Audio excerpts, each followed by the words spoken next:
নমস্কার। প্রশ্ন রবীন্দ্রনাথ ঠাকুর। মাগো আমায় ছুটি দিতে বল, সকাল থেকে পড়েছি যে মেলা। এখন আমি তোমার ঘরে বসে করব শুধু পড়া পড়া খেলা। তুমি বলছো দুপুর এখন সবে, না হয় যেন সত্যি হলো তাই। একদিনও কি দুপুরবেলা হলে বিকেল হলো মনে করতে নাই? আমি তো বেশ ভাবতে পারি মনে, সূর্য ডুবে গেছে মাঠের শেষে। বাগদি বুড়ি চুবড়ি ভরে নিয়ে শাক তুলেছে পুকুর ধারে এসে। আধার হলো মাদার গাছের তলা, কালি হয়ে এলো দিঘির জল।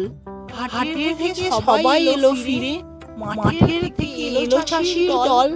মনে করো না উঠলো সাজে তারা, মনে করো না সন্ধে হলো যেন রাতের বেলা। দুপুর যদি হয় দুপুর বেলা, রাত হবে না কেন? ধন্যবাদ।